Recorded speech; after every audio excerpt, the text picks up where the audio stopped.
created to have some fun together, sharing and singing. So, join and enjoy. Our love for opera brings us together. Thanks for being with us in this trip. Welcome, welcome, welcome, everybody. And as we are approaching the end of this series, we only have two programs left of this series where we have ChatGPT sharing with us.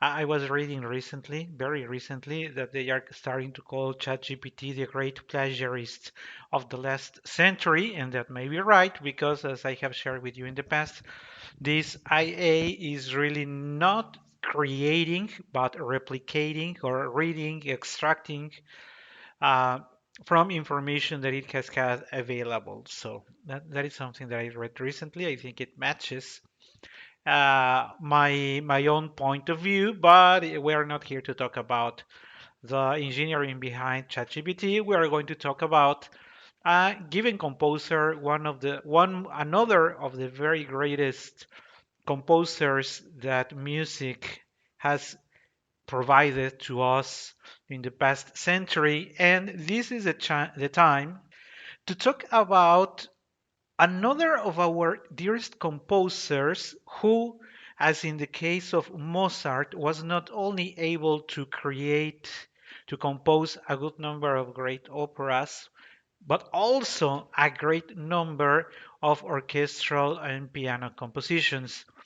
So the variety of compositions by the very great Maestro Piotr Ilyich Tchaikovsky is one of the he created many of the most beautiful pieces of the orchestral and opera catalogs of all times. As I was sharing with you just earlier, same case as Maestro Mozart, we all are very aware that on the opposite hand, we have Maestro Verdi, who really built a career on opera, Puccini, who really built a career in opera, Donizetti, same case, Rossini, same case, and we have also talked about Beethoven. Well, we have not given Beethoven a complete program because we have shared in the past that even though he wrote a couple of things,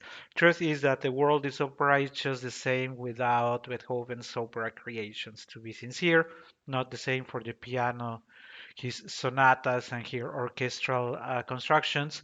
And as for the case of Wagner, he's also a master in the creation of operas.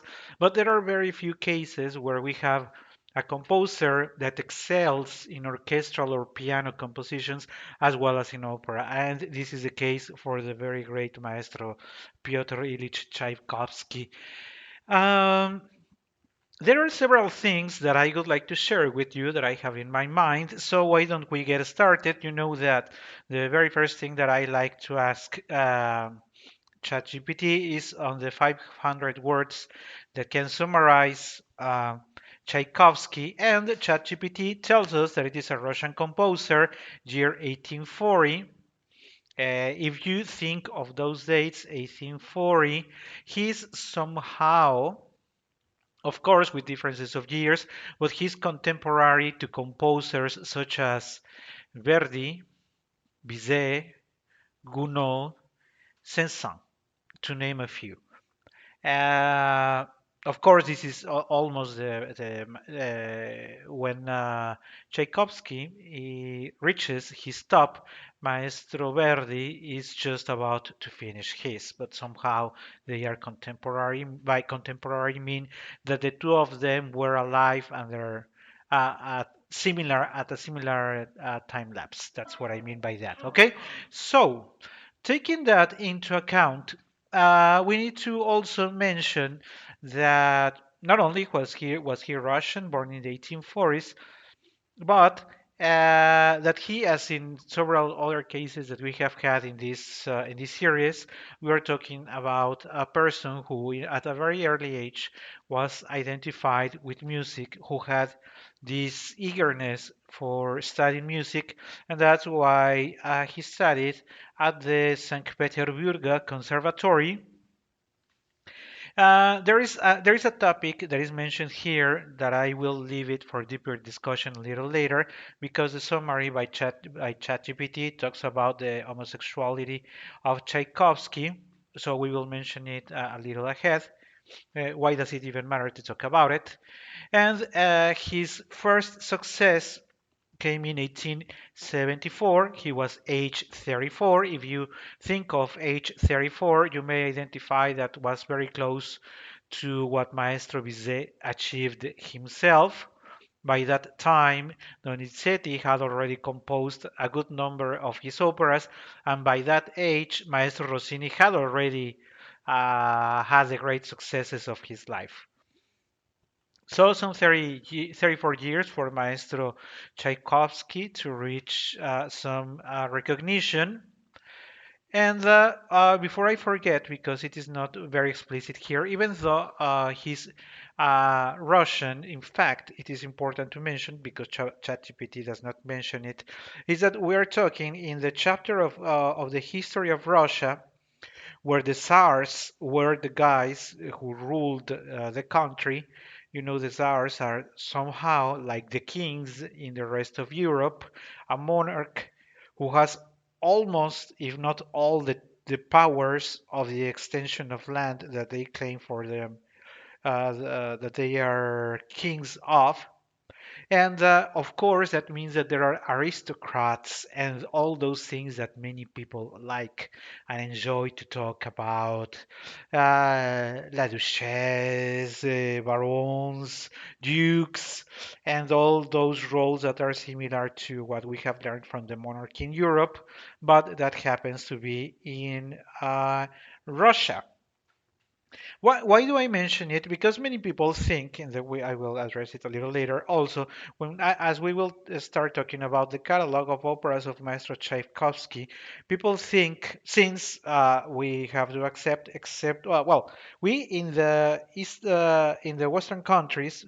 mm, and by that I mean the people, the countries under a strong influence either of North America, of Europe, because I wanted to make that clarification, because remember that thanks everybody, there are over 66 countries, territories listening to this podcast. So a good number of you are in Asia, and also we have people listening in Australia.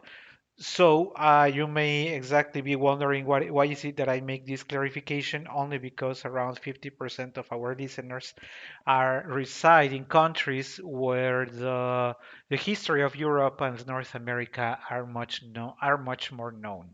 Okay, so that is the reason for my explanation. But I also, as I just mentioned, also Tchaikovsky is one of the very few composers who were not only successful in writing great operas, but to some people, and is better known not for his operas, but for his orchestral compositions. I will name two that I know everybody knows about. I will mention the Swan Lake. The Swan Lake, one of the greatest ballets of all times, written by Maestro Tchaikovsky, 1877, and one that is played at the end of the year almost everywhere with this Western influence. And we are to mention the Nutcracker. The Nutcracker, a fairy tale around these times of Christmas. The Nutcracker, also by Maestro Tchaikovsky. So you may not know he wrote operas, but Swan Lake and the Nutcracker, of course, you certainly know. There is another orchestral or composition by Maestro Tchaikovsky. I am talking about the 1812 Overture that he completed in year 1880, but that not so many people know by its name. But it is, if you like movies and you have watched V for Vendetta, this is the piece of music that plays at the end of the film. When he, if I remember well, when he basically blows up the parliament. That's the power and the canyons that he builds is what makes this piece memorable. Even though I have read that Tchaikovsky himself was not very proud of that overture. Even though many people like it, he happens to decide this is not one of his best. So keep on moving. With the description that ChatGPT shares with us, it is sharing us the things around the Nutcracker, which is 1892, which I just mentioned. Again, goes back to the thing of his homosexuality, and in a society intolerant to it. If you notice, over 100 years later, there is not tolerance towards homosexuality. So maybe ChatGPT shouldn't be referring to it in the past tense. There are many countries and religions that still do not accept it. He also wrote the Sixth Symphony, also known as the Pathetique. That is a haunted and introspective work that premiered just days before Tchaikovsky died in 1893. Uh, we have to mention maybe now that Maestro Tchaikovsky, the circumstances of his death have not been very clarified. There is still a shadow of doubt on the reasons of his death. Some people say he committed suicide, which turns out to be very likely to be the case. Others say that he got ill of dysentery or any other illness by a bacteria also, or maybe that he was killed by a third party. So at the end, the, the reasons of his death have not been clarified, and he passes away at 1893. If you now notice, he died at age 53, not so old, not so young, with maybe still some more 20 years that he could have given us in his greatest creations. But also, before we move on to the operas in his chronological order, I wanted to share with you very briefly what I was having a conversation with a friend, with a young pianist, and we were talking about composers. And he was sharing with me that whenever he thought of Tchaikovsky, he always thought of color yellow. Because for him, Tchaikovsky somehow in his music had the right mixture of love for life and happiness. Even though he composed or he has compositions that may be a little darker, as we are going to talk about Pikavaya Dama, but still somehow he manages to share some light with us. Personally, I think this is just Ricardo speaking. I do not see composers in colors as this young pianist shared with me. But I see pianists for what I think is his soul. And what I think of Tchaikovsky is that he had a very beautiful soul. Because the only way you can come up with such beautiful melodies, with such beautiful stories, as we will talk about Yolanta a little ahead, you can only create beauty when there is beauty inside you. And I think that is the case of Maestro Tchaikovsky, even though he faced many problems he struggled with so many things throughout his life, he still found a place of beauty inside himself that drove him to compose, and that's what he shared with us. Okay, so moving on to the rest of it, I'm not going to be reading from ChatGPT because it's pure platitudes. You know, I have the thing that I criticize the most about ChatGPT is that since it fits from other books or readings, yeah, so it reads platitudes and notices that people in the genre of opera or music write with platitudes, so it ends up sharing platitudes. You know that the next question that I like to ask is the chronological order of Tchaikovsky's operas. We have in 1868, even though it was premiered So 31 years later, but his first composition was Vaivada. Second one, Undina, 1869, that was left unfinished. Oprichnik, which was premiered in 1874. If you notice, there are these three compositions before he was well known by his orchestral works. Then we have Kuznets Vacula, which was premiered in 1876. And then we are going to stop for a second because we are going to talk about the most well known and the most performed opera by Maestro Tchaikovsky, that is Evgeny Onegin. Evgeny Onegin is based on a character by another great Russian. In this case, it's the poet Pushkin. So Pushkin creates this character of Evgeny Onegin, and this is the character, the role that Maestro Tchaikovsky decides for his following opera. Evgeny Onegin, if you allow me the comparison, makes me think in a way of a grande opera. Why do I call it a grande opera? Remember that I was sharing with you earlier that this happens to be in the times of the Tsars in Russia prior to the socialist movement that would came a couple of decades later. So this is pretty much like the monarchies in Europe.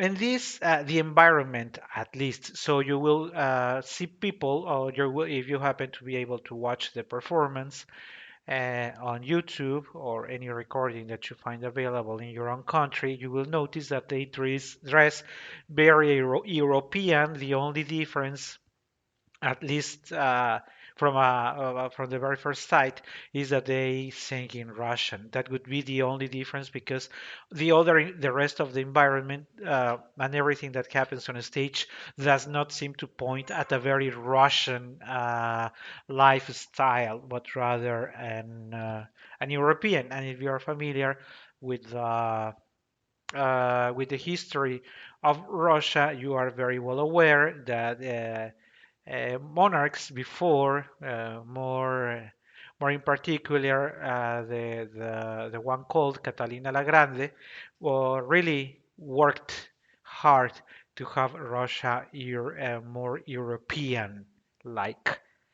So, but going back to the point of Evgeny Onegin, which is the opera that I would like to talk to you about it, I was sharing with you that for me it's like a grand opera, same case as maybe Andrea Lecouvreur, because from the richness of the orchestra, the very beautiful and incredibly difficult pieces that are for the sopranos and the tenor and the amazing choirs put together by Maestro Tchaikovsky. From the very first minutes you are facing this opera, you know that you are witnessing something that is just a masterpiece. This masterpiece that takes the length also of a grand opera, it's around 2 hours 30 and maybe even longer. So if you are attending it at the theater, most likely it will be over 3 hours and something. Uh, the characters, just think about it. You're taking as it was the case of Maestro Verdi, who liked to take Shakespeare as the base of some of his operas. Now think of Tchaikovsky taking Pushkin, the greatest, if not one of the greatest Russian artists, and takes his works and puts it into an opera. Impossible to put everything in place, so he decides to capture some parts of Pushkin's creation and then translates it into the opera. The result, one of the most beautiful and difficult operas ever written. I really encourage you, if you have the time, take your time, very well invested time, in watching Evgeny Onegin. Of course, there are challenges that we will talk a little ahead with the language and with the difficulty of the roles, but I am sure that you will recognize at least, if not the aria, by the tenor, which is astonishingly beautiful, beautiful aria.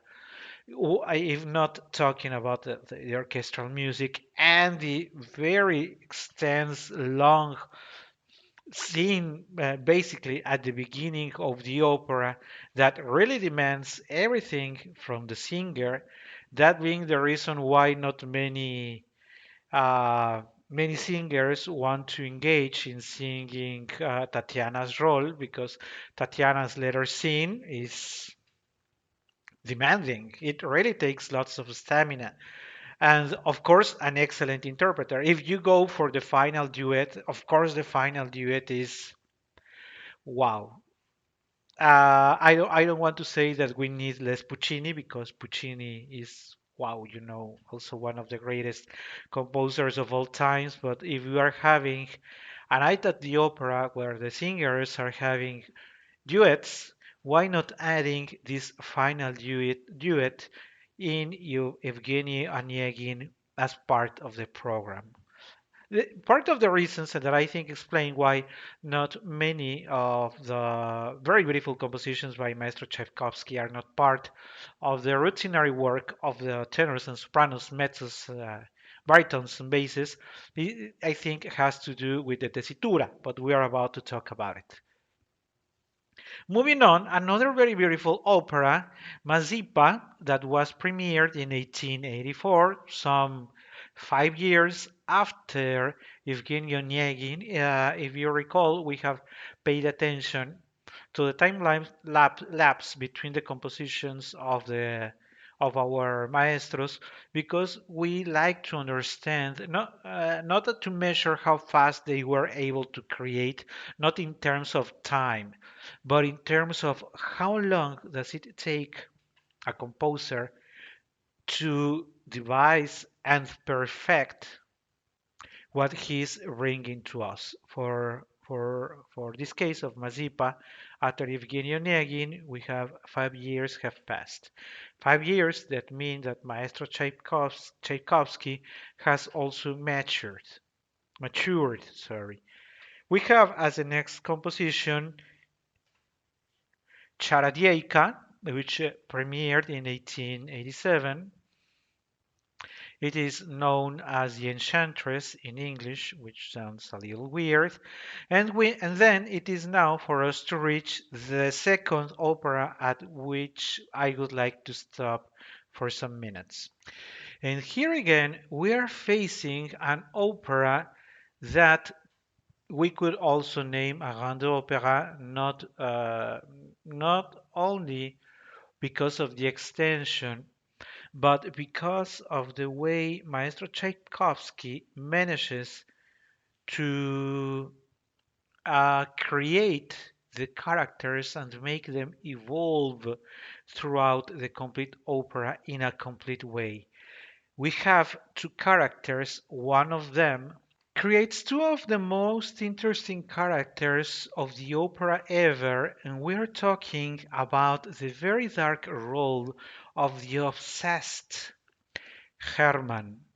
Herman is an obsessed man who likes gambling and who is now obsessed in discovering the secret of the other, if you allow me expression, not only dark but only metaphysic role of the Countess. The Countess, once young, once very, very beautiful, who also was into gambling, and who was known not only for her beauty, but for always winning when playing cards.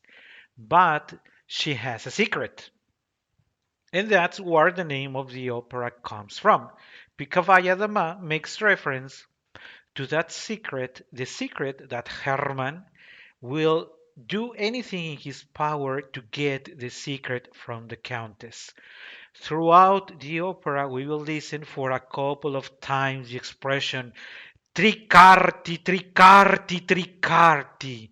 The three cards, the secret of the three cards that he wants to take from the countess. So, in that obsession, from the very beginning, and of course, when having not only a great singer but a more even greater actor acting the Herman role, you have that character that when enters the stage, you know something is going wrong with the personality of that guy. That obsession that leads him to, if not killing directly, at least indirectly, being the cause of the death of the countess. The obsession for the Tricarti, Tricarti, Tricarti. Those three cards that are the price of the life of the countess. And everybody around him, even her beloved one, sees how the personality of Herman, who already has that weakness of gambling, deteriorates even more throughout the opera until it reaches the end. The story of Picabaya Dama,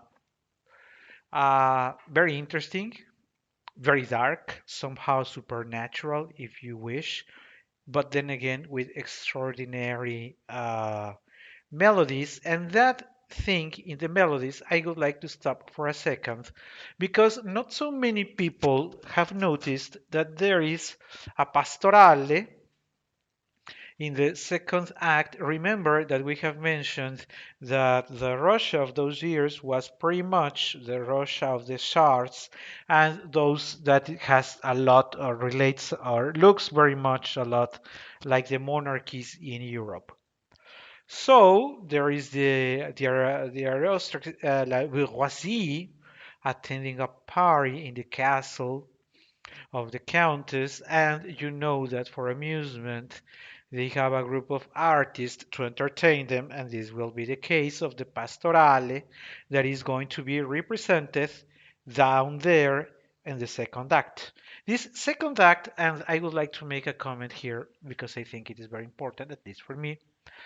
I have already mentioned that, of course, being Maestro Piotr Ilyich Tchaikovsky, being Russian, of course, he composes in Russian, and of course, not many singers know Russian, even though many may have studied the International Phonetic Alphabet in order to be able at least to read and understand the sounds. Truth is that at least singers coming from Europe, the Americas, are not very familiar and are not comfortable with singing Russian. So it is not, you know, that it is an habit, and for me, a very bad habit of singing, for instance, Carmen, originally in French, singing Carmen in Italian, for me, sounds horrible. Singing Le Pêcheur de Perles in Italian, again, horrible. I really can't stand those productions that we take from the native language and putting it into English or Italian or another, at least in the song parts. I really cannot stand it. And it is the case for this very beautiful duet because the duet has been translated into Italian as Duetto di Carine e Bellamor. Carine e Bellamor are the two characters that are going to sing it.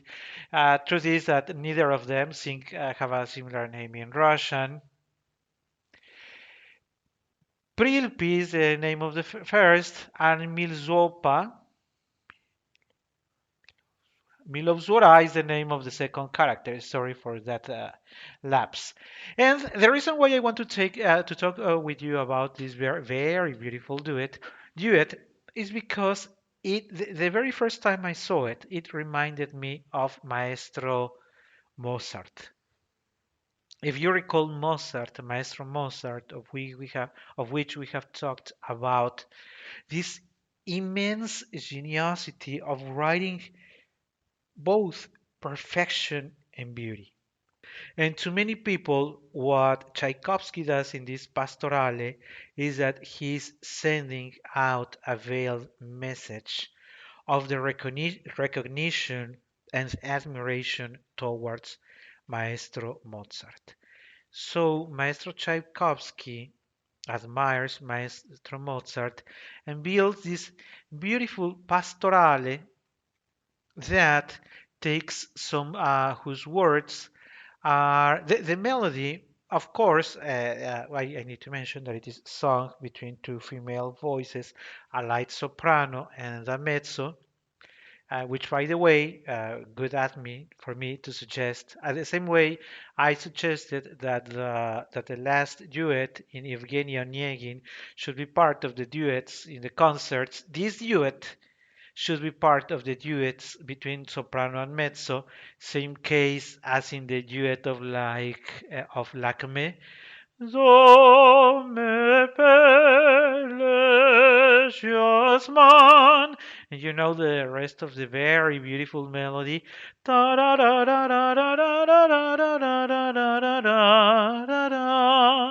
Or if you recall the very beautiful duet by Maestro Offenbach, sorry, in Le Conte of Man.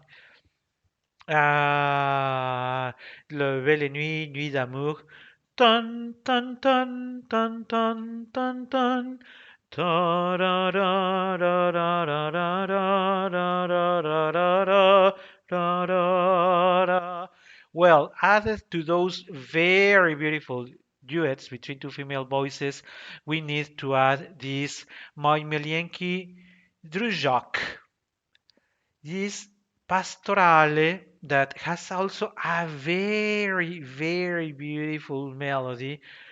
Ta ra ra ra ra ra. Ta ta ra ra ra ra ra. Ta ta ra ra ra ra ra. The two voices, the two female voices, mix in such perfection, somehow reminding us, as I was telling with you, with the perfection of composition of Mozart and the perfection of beauty that of the two other duets that I just mentioned, that this really, really, really deserves to be part more often of the duets that are sung on stage outside of the opera in recitals and concerts. Ta te te ta ta ta ta te te ta ta ta ta ta ta ta na da da da da da da da. Nie znaju, nie znaju ciwo, nie znaju, nie znaju, nie znaju ciwo. I don't know anything, I don't know anything. Nie znaju niczego. One of the most beautiful duets ever composed, and this is thanks to Maestro Tchaikovsky. To wrap up my comments around Picabaya Dama, the role of the Countess that really takes a consummate mezzo, also who is not only a great singer but an absolute actress to make her role believable because even though she sings or she appears on stage only for a couple of times, whenever you look at her, you know that she's the one driving the opera. The end of the opera, it's also very dark itself. Uh, I don't think, because I have been thinking, but I have not been able to find in the catalog of operas of other composers something that could have such a dark topic as it could be Picavaya Dama by Maestro Tchaikovsky. Of course, we have horrible, tremendous stories such as La Forza del Destino, but still in the Italian way. Uh, we have already mentioned Andrea Lecouvreur. which is sad more than dark, has a very sad ending, and it is based on confrontation. But the drama built throughout the story of Picoballa Dama, I have not been able to find another composition similar to it. If you feel like willing to go and enjoy Picoballa Dama, that those will also be very well invested minutes. And we will continue now talking about the following and last composition, opera composition by Maestro Tchaikovsky. We are talking about Iolanta. It was premiered in 1892, and we will also stop there for a second because for me, Iolanta is a fairy tale. For me, Iolanta is also, again, one of the most beautiful creations any composer could have ever built. A brief opera, only a one-act opera around the story of a blind princess who doesn't know she's a princess. And with that very simple story of a blind princess and the father, the king, protecting her from her that she doesn't learn she's blind, she find she Yolanta finds love. She finds love in a prince, and by the in the discovery of love, she discovers also that she is blind. Uh, if you would like to dig a little more into that, you would also find that there seems to be a much deeper message in there. But if you have the chance of it runs for around 90 to 100 minutes, depending on the pace of the conductor. You will find so many beautiful and again difficult melodies because the duet between Yolanta and his lover is takes two great but very very great singers to engage in that. The other melodies, such as the aria by the baritone, are also wow. I mean, Yolanta, this fairy tale is beauty, beauty, beauty, beauty, and perfection.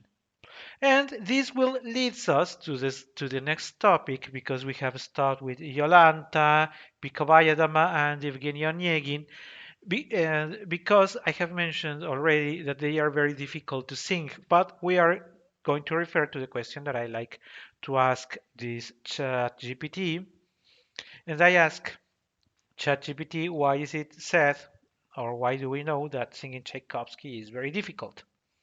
Unfortunately, nobody has talked about it in the past, it seems, at least from the response we get from ChatGPT, because it gives us platitudes and very shallow ideas. It says because of the emotional depth. I mean, of course not. Russian language, yes, of course. We have talked about being written in Russian. There are not many singers who engage on that because the Russian language, if you already speak it, and I know that we have a good number of countries from Slavic countries, a number of people who are from Slavic countries who know that their language, at least for us people who come from other countries and the Americas, is very different, different alphabet, so it really is a challenge. Orchestral complexity, no. Vocal range, again, no. Dramatic stamina, yes. But let me make a pause there to talk a little more about. We have talked about a little in these programs, even when we were in another program that we had with Katia, when we talked about the Verdian baritone, because there is a type of baritone that matches the style of composition for Maestro Verdi. Of course, with that in mind, and you know that there is also the Halden tenor and also the Wagnerian tenor or the Wagnerian singers, and they are roles of specialty not only because they are written in German, because Mozart also composed in German. In that case, it does not have to do exactly with the language, but with the way it's written. Powerful voices, lots of stamina, dramatic dark color. That pretty much defines the Wagnerian voices. And somehow, in a similar way, the Russian composition by Maestro Tchaikovsky portrayed the vocality of the Slavic voices. If you're familiar with the color of the voices, you know already that the Slavic voices tend to have lots of body around the center. And there are also the most extraordinary bases of history are Slavic voices. One of them, Nikolai Gyaurov, of course, Maestro Gyaurov, one of the greatest bases of all times, a Slavic voice, and that just happens to be physiology.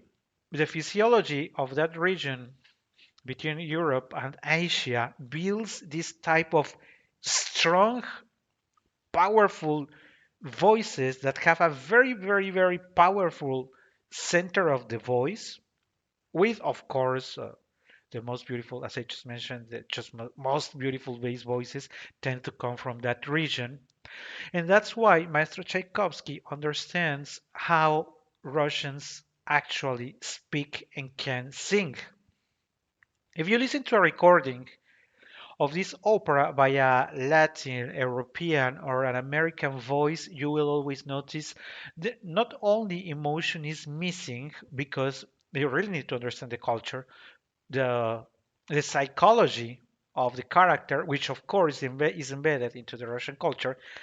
You don't only need to understand that. You also need to have the right voice for the role, and the right voice for the role, for instance, let me try to put an example. As in Tosca, Tosca, you know the role in the second act is very dramatic. Ti soffochi il sangue, ti soffochi il sangue. Ah, m'hai ucciso da una donna, m'hai assai torturata. Son Tosca o Scarpia. But you're aware that this is not the natural tone of Tosca. This is what Maestro Puccini has built to convey that state of mind when she's going through the, like we call negotiations with Scarpia, which we know it is not really a negotiation, but you clearly understand that this is not the main state of them. While in the Russian opera, you will notice that all these notes written between the D and maybe the G are natural and they are not singing drama. This is a natural vocality or tone for the Russian voices, and they are very well built to not sounding like a deep drama because they are not singing, not necessarily singing a deep Puccinian or Verdian drama. It's just the natural intonation of the Russian or Slavic voices. So, what is an exception for people who sing Verdi or Puccini, or even, you know, that we have mentioned it when we talked about the repertory of the Verismo, where you have people yelling and shouting, but you also understand that is the type of the style of those operas. That is not the case for Russian. They are not going for verismo to justify that level of volume of the voices. And they are not shouting out loud on deep drama to go for those notes. They naturally go for those notes between, as I was telling you, between D and G very naturally, and they keep not only the volume but a very long fiato, which for Europeans and American voices is very difficult to achieve. If you pay attention to people from Slavic countries, if you really pay attention to their voices, you will notice that they have the center, a very solid center, surrounded by a very rich group of harmonics around the central voice of the tenor and the soprano.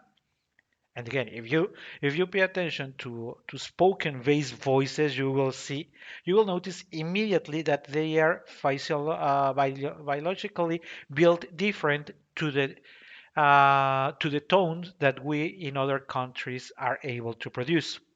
That's why for Russian and Tchaikovsky compositions, they say that most of the times they are for spinto voices. But the same way we cannot understand the dramatic Italian tenor as an exact equivalent of the Helden tenor or the Wagnerian tenor for Wagner, as they are not very similar, it is the same case.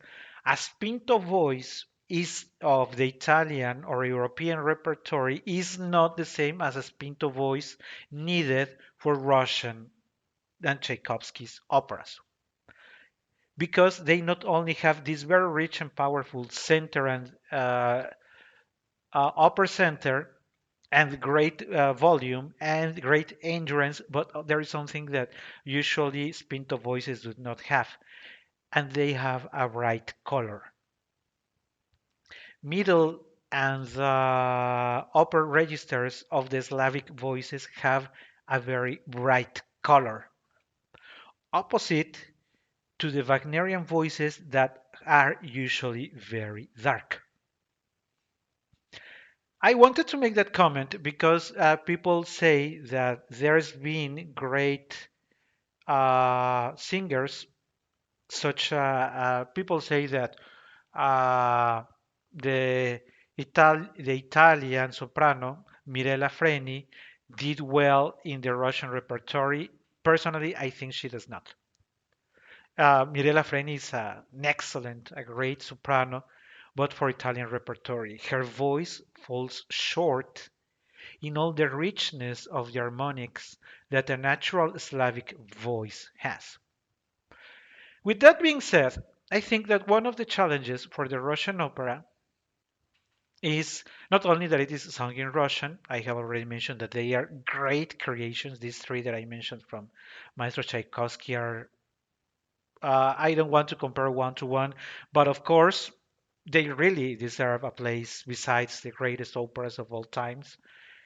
But the challenge of the not only the language but of the vocality itself, the purity of sound of Slavic voices is only achieved by Slavic voices. That is why not many singers outside Slavic countries have been able to do it and do it well, which somehow narrows the opportunities of watching good performances of these three. And this leads me also to the example, now that we're talking about voices. Um, for many people, Anna Nitrievka uh, has evolved in maturity and is able to sing more dramatic roles such as Macbeth, maybe Tosca, and other heavy roles because they think that she's a heavy soprano. And we know that she is not. Only she's a Slavic voice with the qualities that I just mentioned. Of course, a voice with the characteristic of the Slavic voices manages well the drama of Italian and French opera because they are lighter, but it doesn't mean that they are dramatic themselves. They have very well endurance. The same way uh, a singer as Kirsten Flagstad would be able to sing Tosca uh, easily, much easier than singing the Wagnerian repertory. Same way for a Russian singer singing, at least from the endurance of the voice, of the stamina needed. Because from my perspective, what they usually lack is, again, the same way European and American voices do not understand the musicality and the way Russian needs to be sung, some way this happens also to many Russian singers or Slavic singers. They are unable to understand the musicality and how to sing in French and Italian. So it's like it's complementary to the two sides face the same challenges. Going back to the number of challenges that ChatGPT tells us about Maestro Tchaikovsky, he says ensemble singing, it's just a platitude, theatrical demands, blah, waste of time, aging of characters, I don't even know why ChatGPT mentioned it, and interpretive challenges. Uh, if you know about the way Russians compose and the emotions that Russians convey, you will notice that Russian operas, Maestro Tchaikovsky's roles are full of emotionality. They really, really are difficult to build a believable interpretation around those characters. You cannot just pretend you understand Herman. You really need to live Herman to be able to yell Tricarti, Tricarti, Tricarti. There are, that I also like to ask ChatGPT about the most difficult areas, and uh, ChatGPT says that it is the Tatiana's letter sing from Evgeny Onegin in the first act. I was telling you, it basically opens the opera with that one, and it is very long. And at the beginning, very long. That's what makes it challenging. I would agree. Then Herman Saria, the guy we mentioned from Picavaya Dama.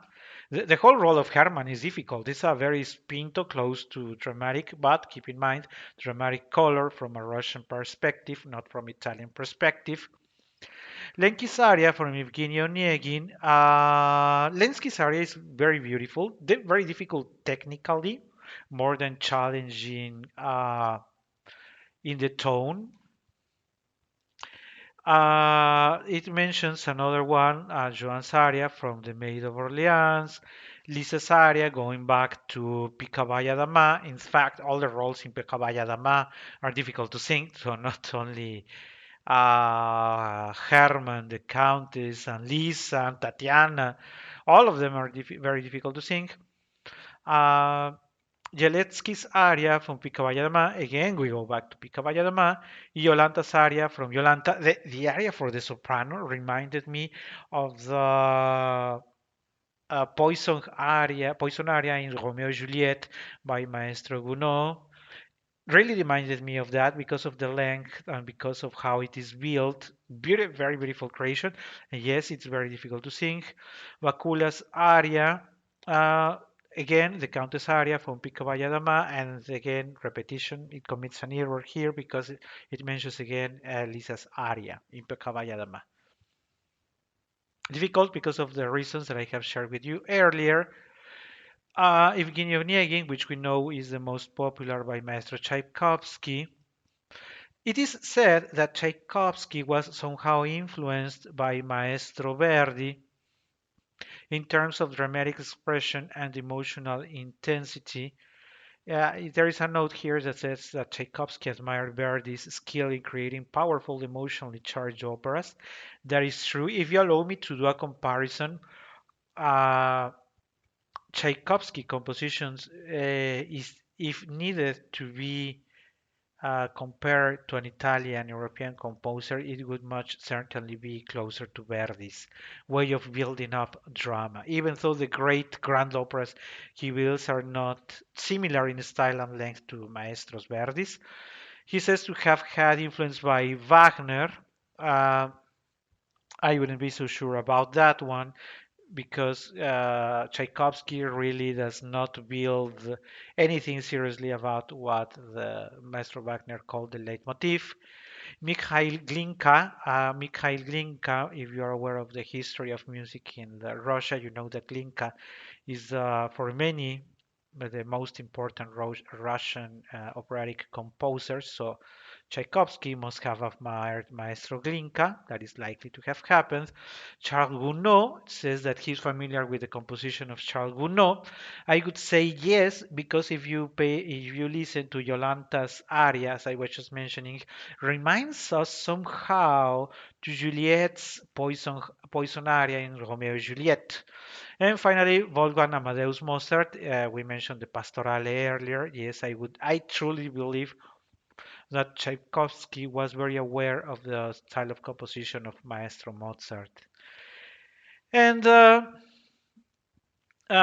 is another topic that I wanted to somehow start wrapping up uh, the topic today. Two more topics. One topic is that it is mentioned throughout the biography of Maestro Tchaikovsky that he was homosexual.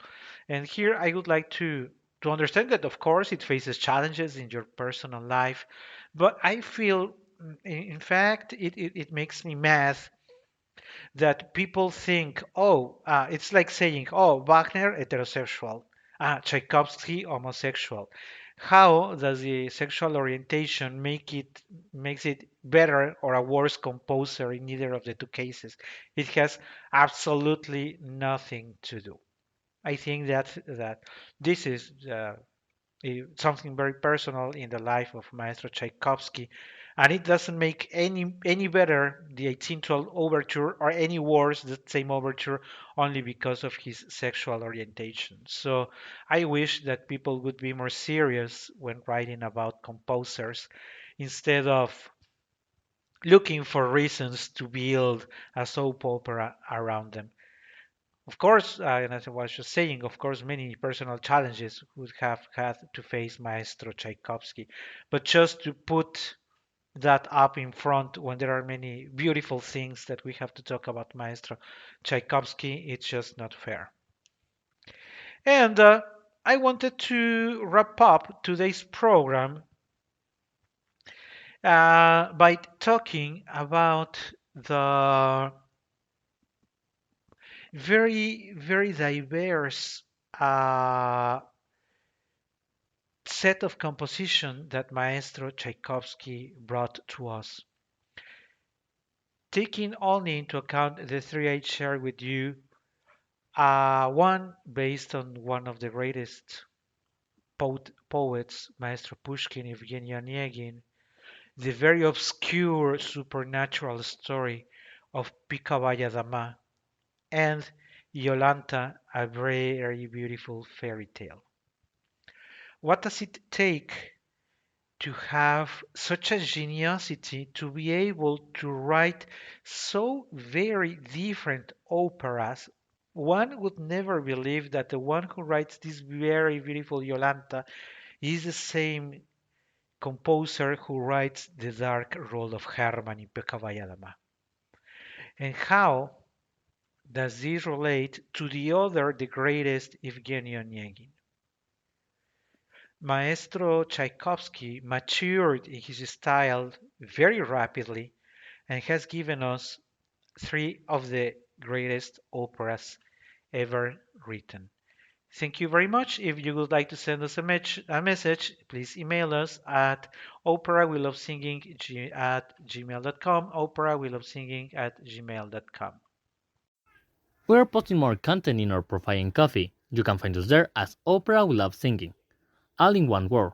So go to Coffee, K as in key, O as in opera, dash, F as in food, and I as in ice. We love to see you there.